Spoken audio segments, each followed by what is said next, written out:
I know that assessment is one of the big pain points right now for educators, for school leaders.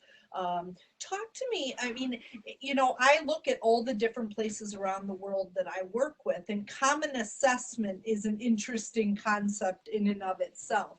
Talk to me kind of what you mean when we talk about leading this change, what they should be thinking about if they're at the beginning of this process of looking at common assessment. So when you think about the opportunity we have right now, and really, as Tiffany mentioned, prioritizing our standards, when you've identified what are the standards that I need to be able to demonstrate proficiency in, that's also the opportunity where we need to be identifying, so how am I going to assess that, right? Those go hand in conversation.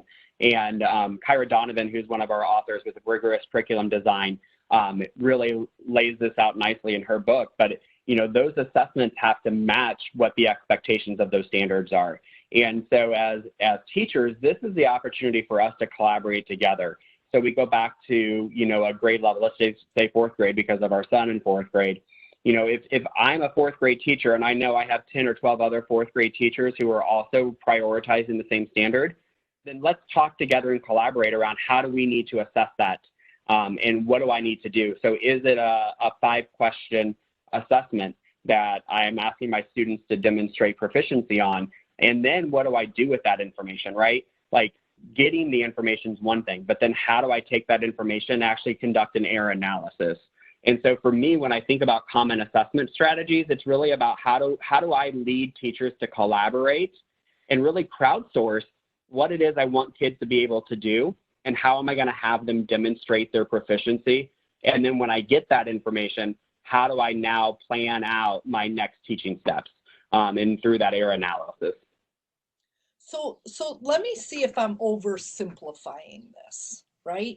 So if I'm an administrator and I'm sitting here listening to this and I go, oh, but I need to know how much the kids have learned by the end of this year, right? So I need to assess the learning that's taken place COVID-19 day one until the end of the academic year.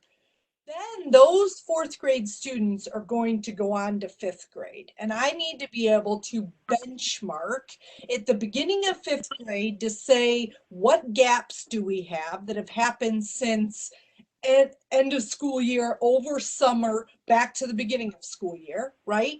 So now I Yep. need a way. And then how do I make sure that my fifth grade teachers are prepared to address those gaps within the standards that they have to teach? And they don't always get to all of those. So talk Right. like where do I start?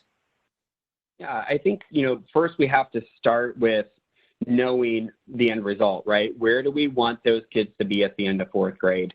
And that requires us as leaders to really be leading instructional conversations, right? Like, we need to be having conversations with our teachers right now and saying to them, so how do we measure this 12 weeks of learning? And how do we create that common assessment? And so that requires intentional planning, right? The entire second part of my book is all about instructional planning. And it's because if we don't have the instructional plan in place, we then don't have a strong assessment process. And, at least domestically here in the United States, and I'm sure you've seen this globally, our accountability tests went out the window this year because we don't have them in school. And so this becomes an opportunity for us to really show what do educators and how do educators demonstrate learning and what we would say a non-high stakes assessment, right? Because that high stakes assessment is gone. And so this is an opportunity for us to be empowered to come to the table with a true qualitative measure of our student learning over time.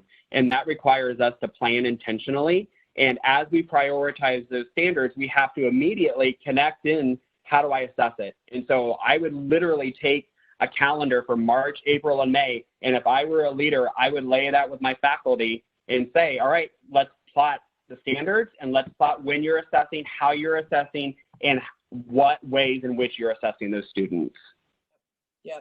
And so then we really head into summer with a clear idea of what we need to plan for fall, gives us some runway to be able to do that. We're intentional with the data that we have to come back in the fall.